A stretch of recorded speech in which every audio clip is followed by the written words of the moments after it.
And in the recent elections, early voting has heavily favored Democrats. And then there's the African-American vote.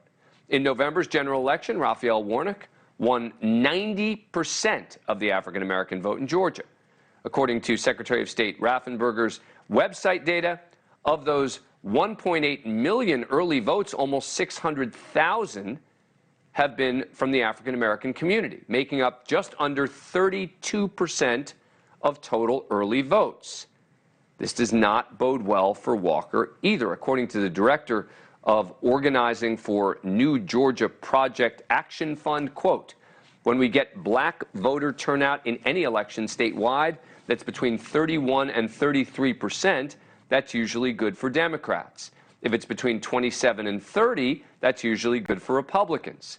Now, combine these stats with the fact that Republicans didn't come out for Walker the way they did for other Republicans in the November election, and that was at a time when control of the Senate was up for grabs. So more Republicans may have been motivated. After all, unlike the rest of the country, Republicans generally had a great election night in Georgia. Republican Brian Kemp beat Democrat Stacey Abrams soundly by just over 7.5%. In his victory, Kemp also got over 2.1 million votes. Even the race for Attorney General in Georgia, which is one that gets significantly less attention than a Senate race, less TV ads, viewership for debates, etc. Again, the Republican winning convincingly. Chris Carr beat his Democratic opponent, Jen Jordan, by over 5%. And he also received over 2 million votes. So that's Brian Kemp, over 2.1 million, Chris Carr, 2.03 million, and Herschel Walker, with control of the Senate up for grabs at the time, getting 1.9. Now, bottom line, Republican-leaning voters in Georgia didn't vote down party lines when it came to support specifically for Herschel Walker, even when control of the Senate was at stake. And putting aside a new abortion scandal, things haven't gotten better for Walker since election night. He continues to make sometimes nonsensical comments.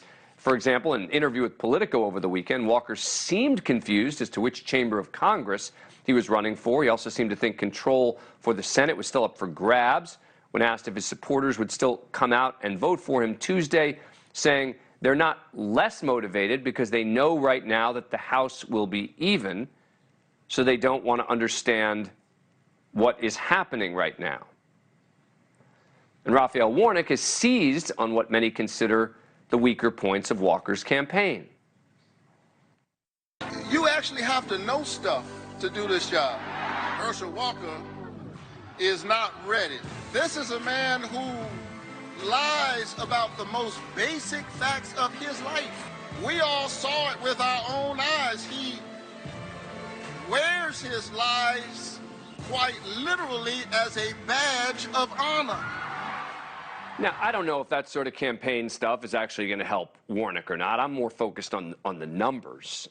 So the question I have is whether this all appears to be as dire for Walker as it seems, or maybe I'm overstating it. So let's talk to someone who knows a lot better than me.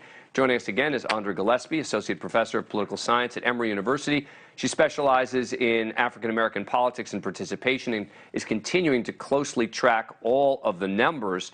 Andra, thanks for coming back on the show. Appreciate it. All right. So again, I want to determine what we can assess based on the number of early votes, based on the African-American vote. Do these early numbers have to be troubling the Walker campaign, or am I overstating it? I don't think that you're overstating it per se, but there still are a lot of unknowns. So we can look at the numbers. We can see that African Americans make up a greater share of the early votes than they do the overall registered voter population.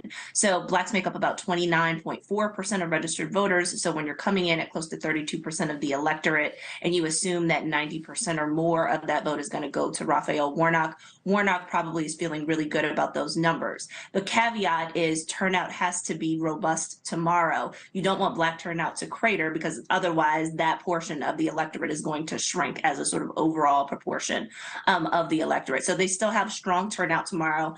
I think Warnock is still approaching this race as though he is the underdog. So yes, he is the incumbent.